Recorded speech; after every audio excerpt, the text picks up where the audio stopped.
On va sans transition aborder la question qui nous intéresse particulièrement ce matin, après avoir discuté de cette thématique d'accueil, au rappel de cette équipe qui est sur le terrain, évidemment en ce moment, pour participer à cette grande conférence qui se tient ce 3 septembre 2024.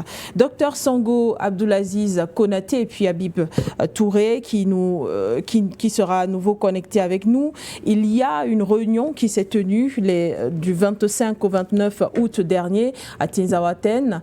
Celle-ci a réuni, n'est-ce pas, des rebelles du Niger mais aussi du Mali. Et cette réunion a pour objectif de récupérer le pouvoir entre les mains des militaires au Mali et au Niger. Les deux coalitions de rebelles entendent combattre main dans la main les militaires au pouvoir. C'est en tout cas ce qui ressort de leur déclaration finale. Aujourd'hui, on se souvient aussi de la participation ou alors du rapprochement du CNSP vers les rebelles du Niger afin de discuter. D'après les informations que nous avons pu recevoir, nous allons démarrer avec Touré sur cette question. Bonjour et bienvenue. Quel est votre regard sur la situation concernant cette coalition qui se forme aujourd'hui contre les pouvoirs de Bamako et Niamey? Bonjour Madame Begoudé, bonjour à Abdelaziz Konaté et à Dr Albert Sango que j'ai le plaisir de retrouver sur vos antennes. Je salue vos techniciens et je voudrais avoir une pensée à toutes les victimes des inondations de ces derniers jours dans l'espace AES et même au-delà. Je trouve ici toute notre compassion et surtout notre disponibilité à les accompagner dans cette période un peu difficile quand même pour des familles qui ont parfois perdu tout.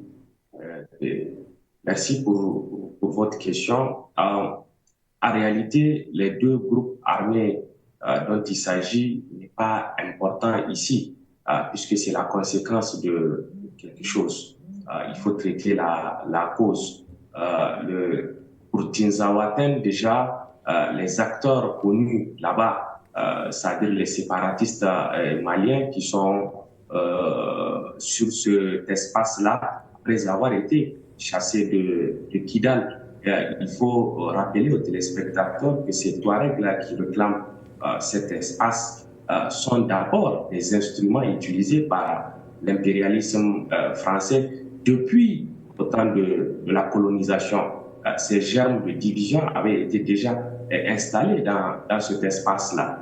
Et des indépendances à aujourd'hui, on a assisté à plusieurs rébellions perpétuelles de ces groupes terroristes-là et parfois même des mêmes acteurs depuis plusieurs dizaines d'années aujourd'hui qui ne veulent pas du tout que la paix et la sérénité reviennent dans cette zone parce que d'autres vivent des rapts, des rackets, d'autres vivent des trafics de tout genre dans cette zone-là et d'autres sont aussi des instruments de d'autres puissances, soit régionales ou internationales, pour continuer à servir de terreau pour pouvoir puiser les ressources de cette zone-là. C'est aux côtés de ceux-ci qu'a connu aussi le Niger depuis quasiment les années 90, des poches de rébellion dans son septentrional. Mais pour le côté du Niger, cette question avait toujours été prise en charge par les autorités, et ce qui fait que depuis pratiquement 2005, aujourd'hui, c'est une zone qui était restée relativement calme, en dehors de quelques bandits ou de groupes de trafiquants qui sévissent dans cette zone.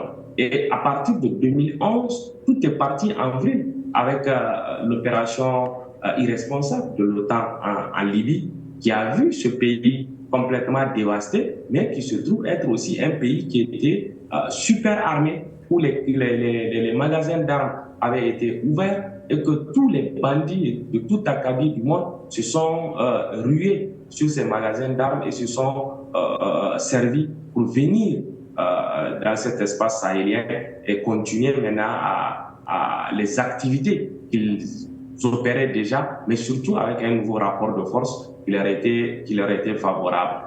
Donc, c'est ça le contexte dans lequel ces rébellions-là ont existé. Maintenant, pour le cas spécifique du Front patriotique de libération qui se réclame être une rébellion nigérienne, il faut rappeler aussi que c'est un groupuscule d'individus qui s'étaient organisés, soi-disant pour réclamer leur part de la manne pétrolière du Niger.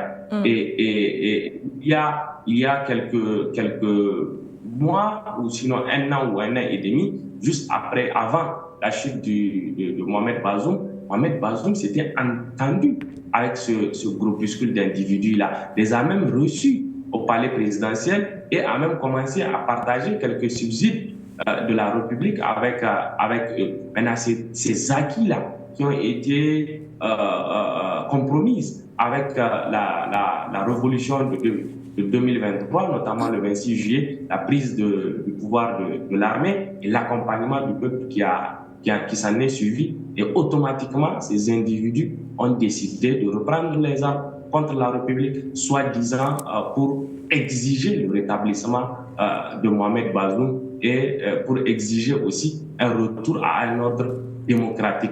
Un lexique que nous connaissons et qui vient principalement des officines de propagande de l'Occident, qui les utilisent aujourd'hui comme un paravent pour pouvoir les utiliser à agresser le Niger. Donc c'est dans ce contexte-là que ce regroupement opportuniste qui saisit aussi la faiblesse des rebelles séparatistes à Tinzaouaten, d'ailleurs qui ne sont même plus à Tinzaouaten, et qui se sont tous installés après leur éviction de Kidal dans une partie de l'Algérie ou d'autres en Mauritanie. Donc aujourd'hui, c'est beaucoup plus un coup médiatique de ces individus égarés que réellement une vraie coalition rebelle contre les États de l'Alliance du Sahel. Mais ils font le jeu de nos adversaires, ils font le jeu de l'impérialisme occidental qui veut, coûte que coûte, rendre la monnaie de la pièce de ces autorités actuelles du Sahel qui ont décidé que, à partir de maintenant, ce sont d'abord les intérêts de nos États qui vont être mis en avant et que tous les vampires qui se nourrissaient du sang des Africains, qui se nourrissaient des richesses de nos territoires, ne peuvent plus continuer à pomper cette richesse, à spolier nos richesses, et que ces richesses doivent servir d'abord au développement et à la prospérité des peuples du Sahel. C'est ça l'enjeu en réalité auquel nous faisons face. Mais je pense que les dispositions qui ont été prises dans le cadre de la Confédération des États de l'Alliance du Sahel contient déjà des instruments juridiques et surtout des instruments de mise en œuvre nécessaires pour pouvoir faire face à des menaces pareilles.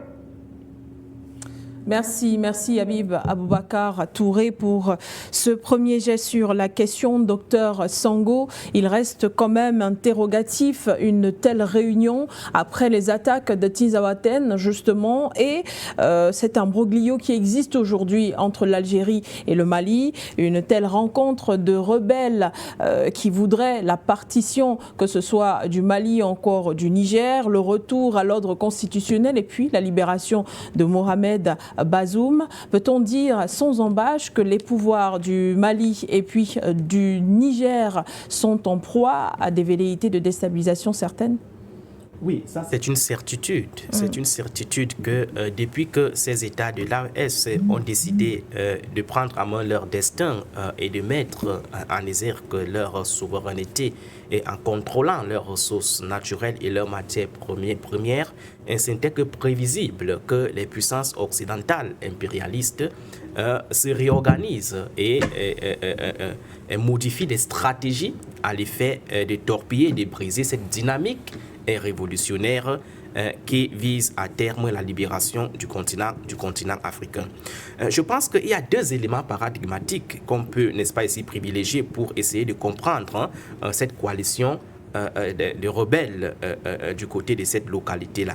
D'abord, du point de vue essentiellement internationaliste, c'est un peu interrogatif parce qu'on voit aujourd'hui comment des rebelles se donnent à voir comme étant des acteurs des relations internationales. C'est-à-dire, on voit comment des rebelles qui sont condamnés par le droit international tiennent des réunions officiellement au su et au su de tous les États.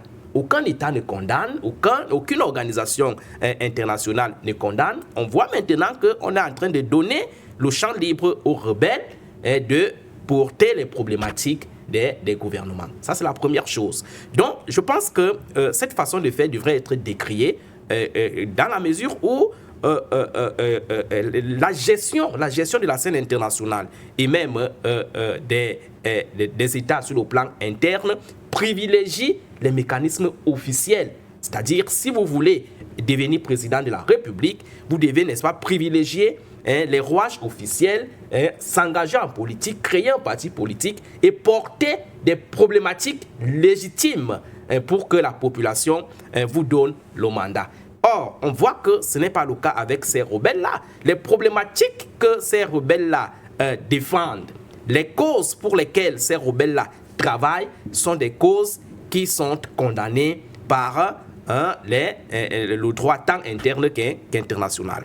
La deuxième chose importante qu'il faut convoquer et mettre en exergue, c'est quoi? C'est la localité où s'est tenue cette rébellion. D'accord?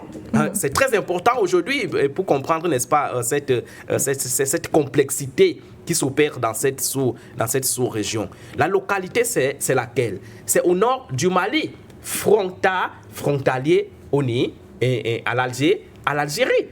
Comment est-ce que ces rebelles-là, pourquoi est-ce que ces rebelles-là ont choisi le nord du Mali, du Mali mitoyen avec l'Algérie?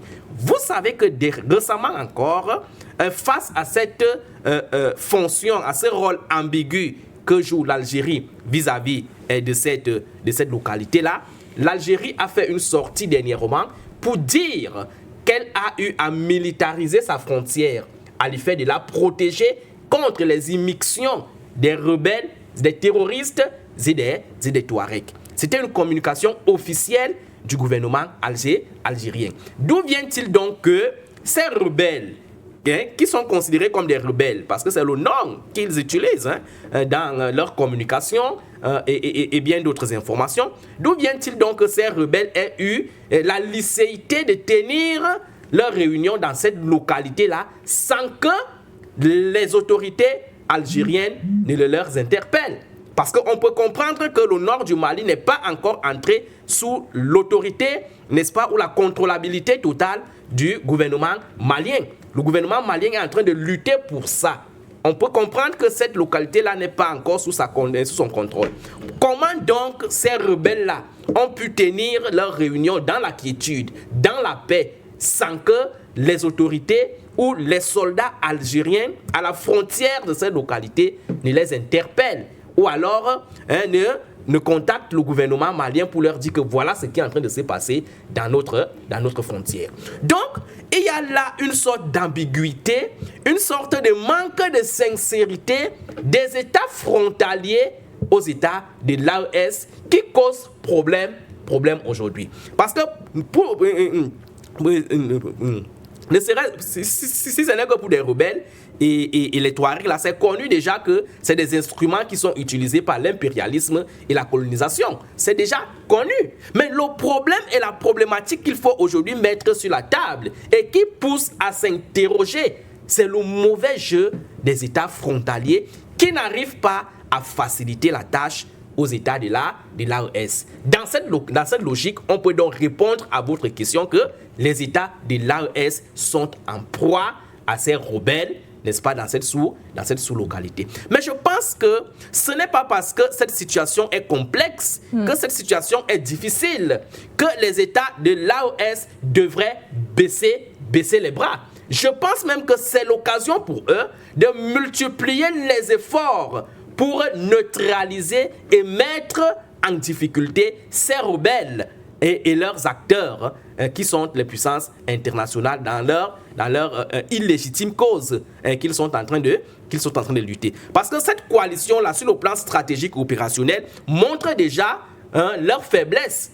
Parce qu'ils sont en train de vouloir se mettre ensemble pour lutter contre, entre guillemets, ces gouvernements révolutionnaires. Ça frise déjà qu'ils sont déjà fragilisés sur le terrain et ils ont besoin de s'associer pour acquérir une certaine capacité de frappe. Donc, je pense que c'est l'occasion fondamentale pour les États de l'AES de continuer dans cette dynamique, de multiplier les efforts, de renforcer, n'est-ce pas, la puissance pour acquérir ce que j'appelle le rapport de force. Parce que on ne le dira jamais assez. Vous sortez par là, Dr. Sango. Dans ce combat, dans cette hypothèse de libération du continent africain aujourd'hui, il n'y a pas de générosité qui puisse compter. Il n'y a pas de coopération, d'accord? La générosité, la coopération, le partenariat, ça vient après.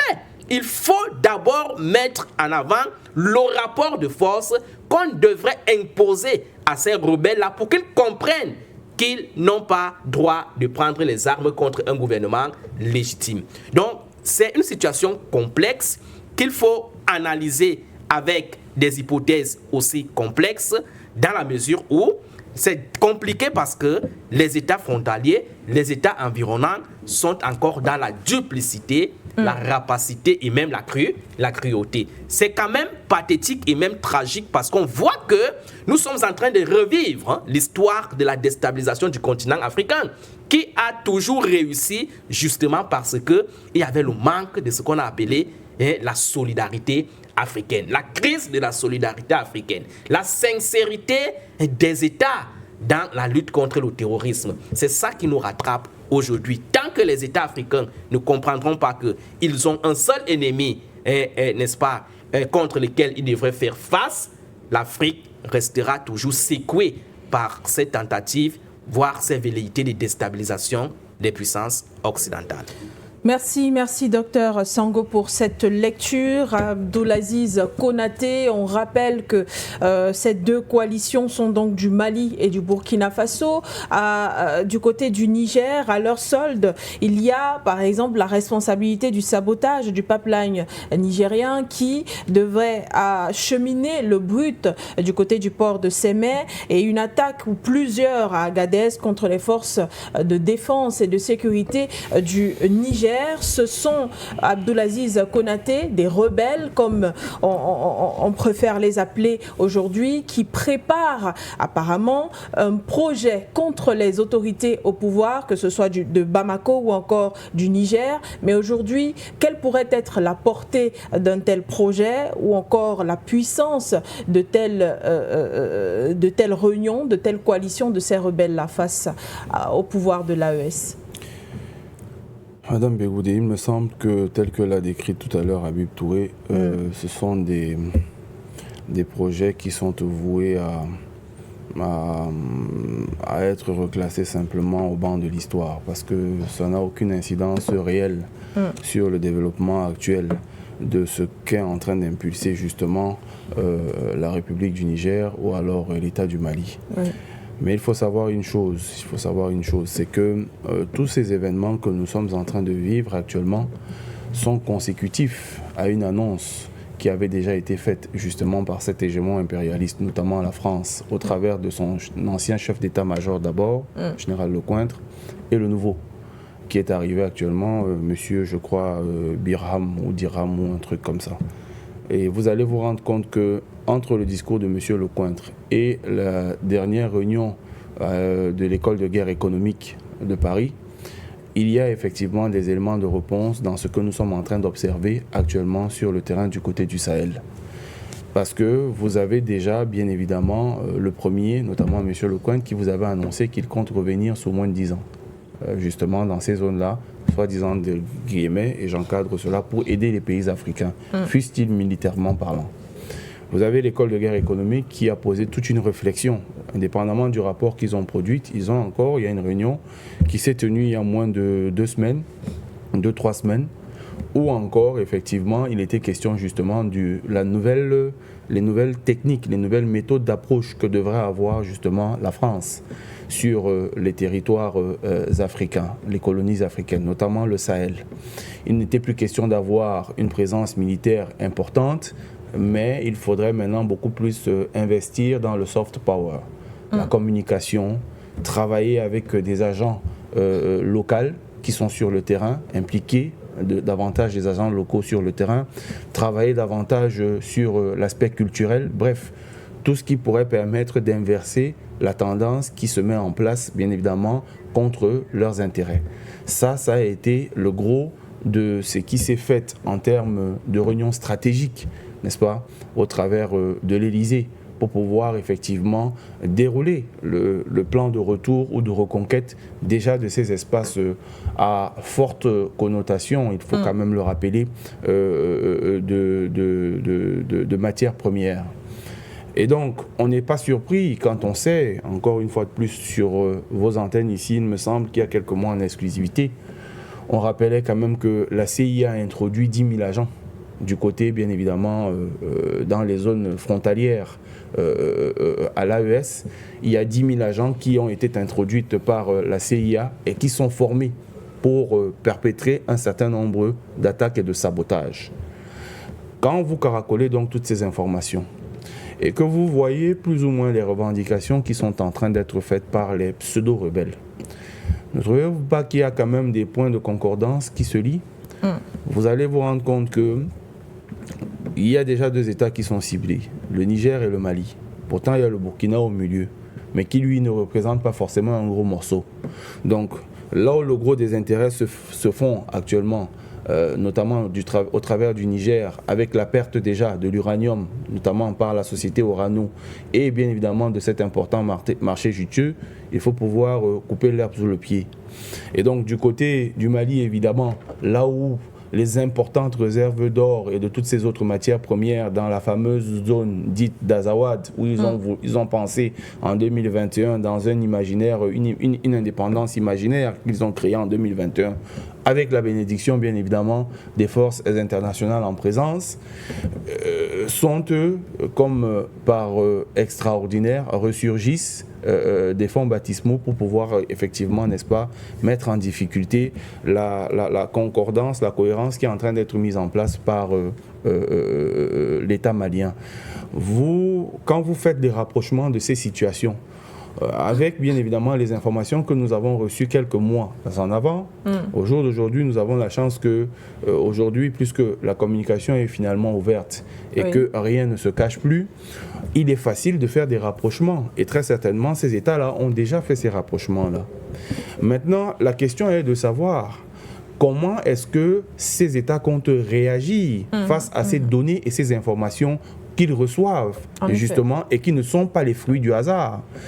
En fait, aujourd'hui, c'est là où on serait curieux de savoir quelles sont les réponses concrètes. Et on espère que, effectivement, malheureusement, pour les pays africains qui n'ont pas des leviers aussi importants que ces pays occidentaux, il faudrait peut-être durcir au niveau des sanctions et bien évidemment au niveau des espaces communicationnels ou alors des stratégies de communication ou alors de la visibilité qui peut se faire de ces pays-là. Parce qu'en réalité, on attend voir, très certainement ils ne vont pas rester insensibles à tout ce qui est en train de se passer. Est-ce que, comme on est en train de voir l'utilisation au niveau des masses médias locales, de la société civile et autres, il va continuer d'avoir cette instrumentalisation intempestive qu'on observe depuis un moment, tant du côté du Niger que du Mali. Et comment va réagir l'État du Niger, comment va réagir l'État du Mali face à cette agression d'un nouveau genre? Parce qu'il faut dire qu'en réalité, le CSP, c'est pas nouveau, c'est l'Azawad avec les Touaregs, dont l'Algérie elle-même n'en veut pas, parce que les démons de 60, 90 et 2012, du côté de l'Algérie, qui n'a pas encore fini de régler son problème Touareg, ne veut pas qu'une autre faction venant justement de cette autre partie-là, issue des divisions de la colonisation, vienne en rajouter sur les problèmes qu'ils ont déjà en termes de éradication par la partie Touareg du côté de l'Algérie. Donc, vous allez vous rendre compte que les Toubous du fameux FLP, qui sont majoritaires dans cette soi-disant rébellion, Oui. en réalité, sont une fabrication, une chimère, encore une fois de plus, bien évidemment, de ceux qui veulent empêcher de tourner en rond l'État du Niger dans, bien évidemment, sa nouvelle stratégie de développement. Quelles vont être les réactions? C'est vraiment là l'interrogation majeure, c'est vraiment là la préoccupation à laquelle va répondre ces États-là par rapport à ces agressions-là. Il me semble que ce sera beaucoup plus intéressant, mais ces effets sont la continuité de ce qui avait déjà été annoncé auparavant. Votre média avait d'ailleurs été, je crois, le premier à l'annoncer au travers de vos consultants. Donc on n'est pas surpris de voir ça. Mais maintenant, quelle va être la réaction de ces États? Point d'interrogation, c'est ce qu'on attend. Merci Abdoulaziz Konaté pour ce point de vue. Eh bien, Linda Labaroui nous a rejoint dans ce programme. Nous parlons de cette coalition de rebelles terroristes du côté du Mali à Tinzaouaten. On rappelle que c'est une coalition nigérienne et malienne de ces rebelles-là qui se sont donc réunis pour un seul objectif, en découdre avec les autorités maliennes et les autorités nigériennes. Linda Labaroui, bonjour et bienvenue. Derrière les revendications de cette coalition contre Bamako et Niamey, la main étrangère pour s'accaparer de l'or noir du nord du Mali et du Niger est-elle visible? Peut-on dire, n'est-ce pas, sans titiller, que c'est une main qui plane au-dessus de ces différentes réunions et qui aujourd'hui menace de déstabilisation les deux États susmentionnés?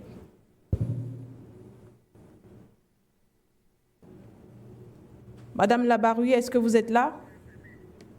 Oui, je suis là. Bonjour, bonjour à tout le monde. Bonjour à vos téléspectateurs, à vos invités. Écoutez, c'est faux si on pense que la France est intéressée, ou l'Occident, on va parler de l'Occident, puisque maintenant il y a l'Union européenne, il y a l'OTAN, sont intéressés par le Mali ou par le Niger. C'est complètement faux. C'est tout le Sahel. Tous les pays concernés sont ciblés. Voilà. Le changement qu'il y a eu au Mali, je le disais au début de ce changement, celui qui arrive à gérer le Mali, à avoir la mainmise du Mali, il aura la mainmise sur le Sahel, tous les pays sahéliens. Le Mali, c'est un peu, quand on regarde la géographie, c'est un peu le cœur de l'Afrique.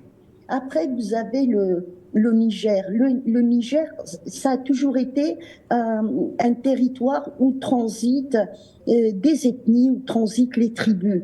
Donc, il y a une importance des deux pays, certes, mais il faut revenir à l'origine de ce problème. En 1957, quand la France a vu qu'elle perdait l'Algérie, elle a essayé de négocier. Je vais vous renvoyer un document top secret qui provient des archives françaises. Je l'ai envoyé à For You Media, mais je vous le renvoie juste après mon intervention. Donc la France était intéressée par garder le Sahel. Et elle s'oppose au niveau des Nations Unies à ce que l'Algérie garde sa partie sahélienne et la profondeur saharienne. Et à partir de ce moment-là, la France va essayer de négocier avec les Touaregs. Donc les Touaregs ont opté pour la lutte armée et continuer la lutte auprès de l'FLN. Et en 1957, la France va trouver des gens avec qui elle peut négocier. Il y a toujours des traîtres. En Afrique, on les a encore, les traîtres. Donc, elle trouve une tribu avec qui elle peut négocier. Cette tribu Azawad qui est concernée, ce n'est pas tous les Azawad, tous les Touaregs, c'est faux. Donc, cette tribu, elle va marcher avec la France et le dossier Azawad est traité aux Nations Unies. C'est la France qui a provoqué ça. On arrive à 1960, quand le Mali prend son indépendance. Monsieur Modibo Keïta, qui était un homme visionnaire, et il a vu, il a traité avec la France, il a vu les intérêts français pour le Sahel. Il va ouvrir à l'FLN qui cherchait une façon aussi d'ouvrir parce que c'est loin, Alger et le sud de l'Algérie, il y a quand même 2300 kilomètres. Donc c'est monsieur Modibo Keïta qui va se rallier à l'FLN et qui va ouvrir une branche armée pour aider les Algériens. celui qui a négocié avec Modibo Keïta pour cette branche FLN dans le Sahel, c'est le président qu'on a eu plus tard, Abdelaziz Bouteflika. C'est lui qui, avec Modibo Keïta, qui ont ouvert cette branche. Et quand il y a eu cette lutte armée, le Burkina Faso, qui était la Haute-Volta à l'époque, et puis la Guinée se sont ralliés aussi à cette stratégie pour libérer le Sahel. Un jour, on a posé la question au président Bouteflika, puisque le FLN avait déjà des difficultés financières dans le nord, comment vous avez fait dans le sud? Il répond clairement, il dit les fonds et les armes sont venus de la Guinée. Donc regardez bien, ça remonte, là je vous parle de 1960. Et c'est cette alliance, cette coalition qui a permis à l'Afrique de débarrasser le colon du Sahel. Néanmoins, l'histoire revient. En 1970, Jacques Bennett, qui était un homme de la France-Afrique, et les Africains ne connaissent pas beaucoup cet homme-là, il va carrément fabriquer un drapeau et il va créer ce côté-là, Azawed, berbère, la cause berbère, et puis essayer d'aider les berbères à retrouver leur identité. Tout ça s'est fait aux îles Canaries. Mais dans cette histoire de Jacques Bennett se joint le Maroc. Et quand, en 1957, la France a essayé de négocier avec le FLN, puisqu'en 1956, le Maroc a eu son indépendance, son interdépendance. Là, je mets l'accent sur l'interdépendance. Je vais vous dire en quoi est important la question marocaine. Donc, cette interdépendance, en 1956, on transforme un sultan en roi et on négocie avec lui. La France ne part pas définitivement, le Maroc n'a pas d'indépendance, mais il est en interdépendance. Qu'est-ce que ça veut dire? Ça veut dire que tout ce qui est politique étrangère, c'est la France qui gère. Et c'est ça qu'il faut qu'on comprenne. C'est-à-dire le Maroc gère ce qui est, le roi gère ce qui est politique intérieure, mais toute la politique extérieure, c'est la France qui gère. Ça, c'était suite au traité d'Aix-les-Bains. Et puis, en 1970, se joint au projet Jacques Bennett, le Maroc.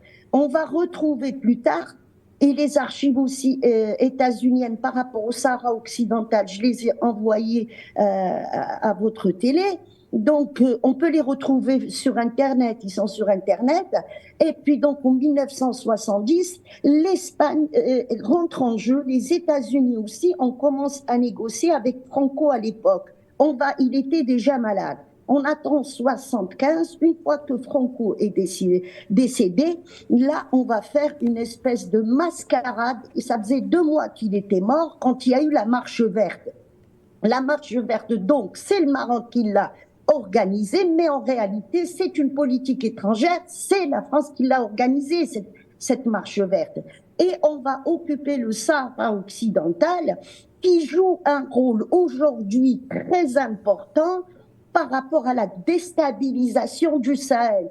Vous avez en 1991 le Polisario qui signe avec le Maroc un traité, un cessez-le-feu pour préparer justement le fameux référendum qui doit donner soit l'autonomie, soit se rallier. Ils ont le choix, les Sahraouis, pour décider de leur destin. Mais en 2020, il va y avoir un bouleversement. Et ça ce que nous vivons aujourd'hui, c'est une continuité. Et les Sahraouis, suite à des bombardements marocains, donc ils ont dit aux Marocains, vous avez transgressé ce cessez-le-feu, et ben on reprend les armes. Pourquoi il y a eu ce bombardement? Parce que le passage de l'Guergueret, qui concerne le Sahara occidental, occupé par le Maroc et la France et l'Espagne, eh ben c'est la frontière avec la Mauritanie.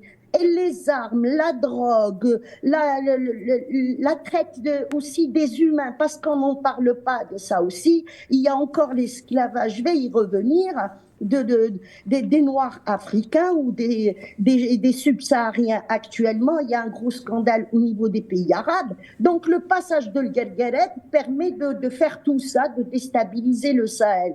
Là, la France qui avait Barkhane, il y avait aussi la MINUSMA, il y a toutes ces...